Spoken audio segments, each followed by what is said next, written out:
तर मित्रांनो, आपण सगळे कसे आहात? तर आजच्या या व्हिडिओमध्ये आपण पाहणार आहोत भूगोलचा 7वा धडा आंतरराष्ट्रीय वारसा याचा आपण स्वाध्याय सकट पाहणार आहोत.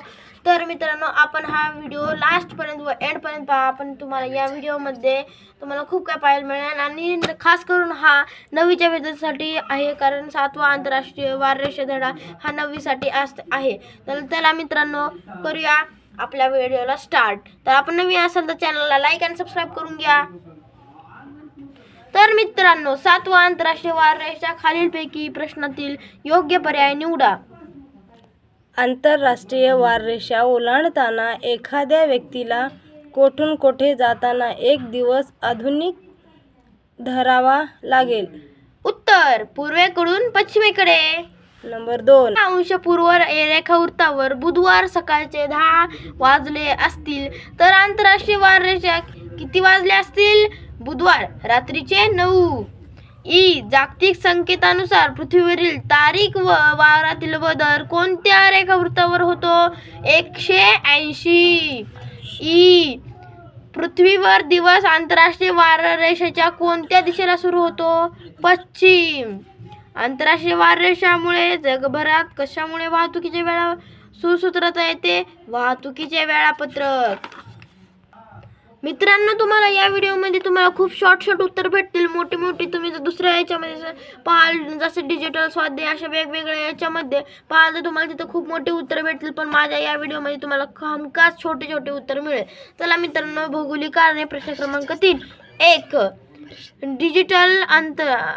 आंतरराष्ट्रीय वारसा आजच्या युगात महत्त्वाची ठरत आहे. आंतरराष्ट्रीय विमानसेवा, दळणवळण सेवा, आर्थिक वारसा उपयोगी पडते. तुम्हाला या व्हिडिओमध्ये पॉईंटनुसार पण उत्तर दिले जाते, त्यामुळे तुम्हाला प्रश्नातील हे येते.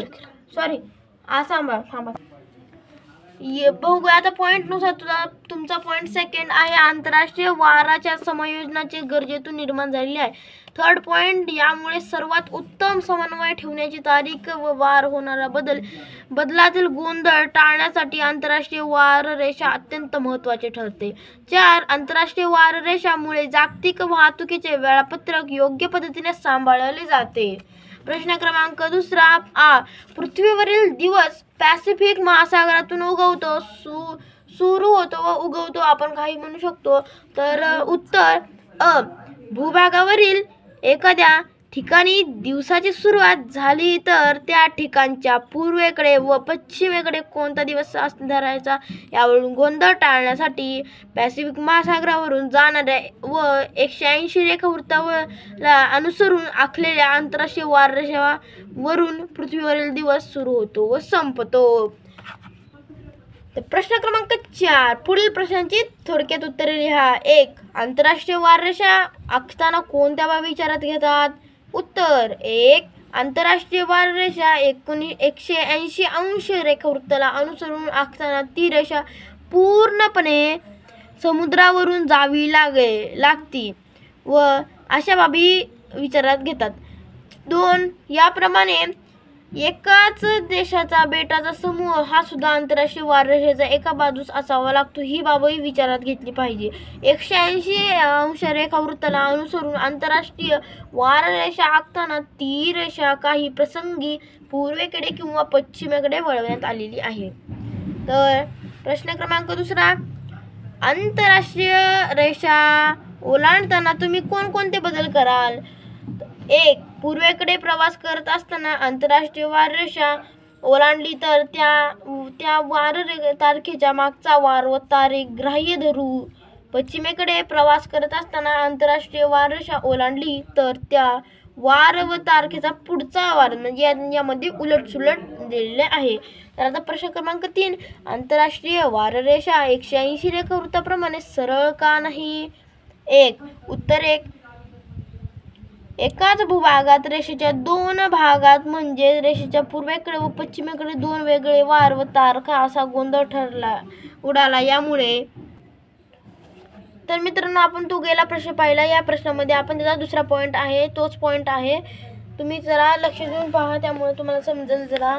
2. हा गोंधळ टाळण्यासाठी आंतरराष्ट्रीय वाररेषा पूर्णपणे समुद्रावरून नेण्यासाठी ती काही ठिकाणी पूर्वेकडे व पश्चिमेकडे वळवण्यात आली.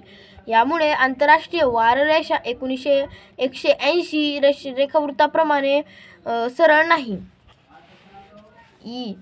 आंतरराष्ट्रीय वाररेषा पृथ्वीवरील कोणत्याही भूभागात का नाही गेली? उत्तर 1. आंतरराष्ट्रीय वाररेषा भूभागावरून गेली असती तर त्या भागातील रेषांच्या पश्चिमेकडे एक तारीख व वार व पूर्वेकडे त्याच्या मागची तारीख व वार असा गोंधळ उडाला असता.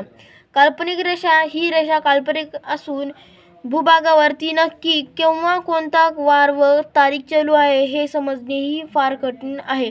हे टाळण्यासाठी आंतरराष्ट्रीय वाररेषा कोणत्याही भूभागावर न नेता ती पूर्णपणे समुद्रावरून गेलेली आहे. प्रश्न क्रमांक 3 व आपला हा शेवटचा प्रश्न आहे. आंतरराष्ट्रीय वाररेषा 180 अंश रेखावृत्ताच्या अनुषंगानेच का विचारात घेतली जाते? काही ठराविक ठिकाणांचा अपवाद वगळता 180 अंश रेखावृत्त हे जास्तीत जास्त सागरी पृष्ठावरून जाते.